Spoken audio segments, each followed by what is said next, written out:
Hi, so it's Coach Fred doing a quick video on function notation. Just a couple little things I wanted to talk about function notation today.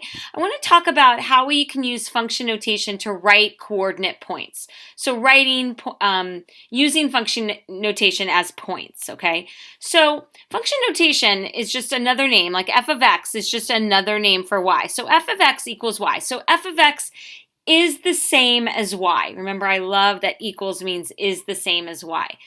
So if I give you f at 2 equals 5, well then I know that the coordinate point that is on the function f is 2, 5. I know that that point exists on that function. So being able to recognize f at 2 equals 5 as a coordinate point may be something that you'd have to do on the SAT or ACT. And it's also something that you'd have to do in Algebra 2 and pre-calculus and understand what it means. Remember, x is the input, so 2 is the input, and y is the output, so 5 is the output in this case. Now, where it gets tricky and what I really want you to understand and recognize is I want to recognize the difference between 2, 5 and say 2, 0 and 0, 2. If I write those using function notation, the first one, this one's going to become f of 2 equals 0. And that's important because that is the x-intercept, okay, of the function. It's a 0 of the function. Might remember that word from Algebra 2. All right, whereas this one might be written as f at 0 equals 2. That's the y-intercept of the graph. Now, if you've watched any of my other videos, I've told you that these points are incredibly important and you're going to want to pay really, really close attention to zeros. Now, the x-intercept and the y-intercept are different, so make sure you're careful. All right, why is this important? Well, it helps us understand some things. It might help us understand the difference between a 0 and an x-intercept and a factor. So how can I tell if something is a factor? Well, let's talk about when you've heard the word factor. Back in pre-algebra, you've probably factored numbers into their parts, like 12. You could have said that 6 times 2 equals 12, so 6 and 2 are factors of 12.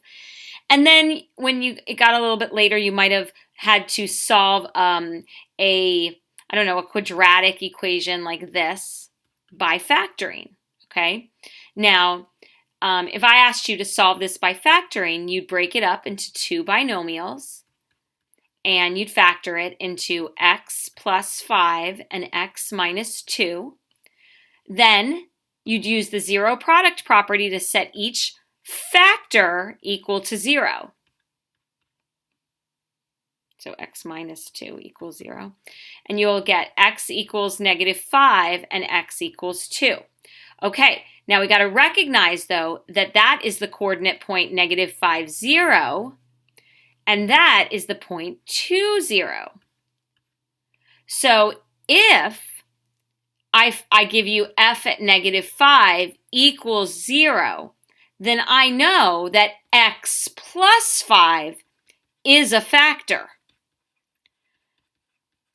Think about how we got to negative 5, 0. We factored it, and then we solved that equation. So it's going to be the opposite value that's the factor. So in this case, f at 2 equals 0, then I know that x minus 2 is a factor of this polynomial.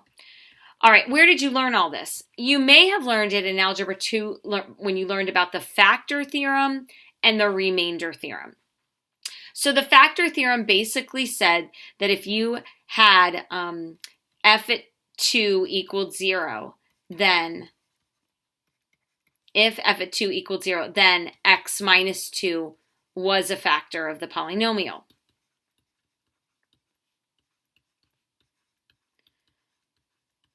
Okay, you also learned about something called the remainder theorem. And I want to touch on this because we're talking about points. The remainder theorem is a little bit different. It might say to you f at 2 equals 5. And what that basically means is that the remainder, when the polynomial, the original polynomial, is divided by x minus 2.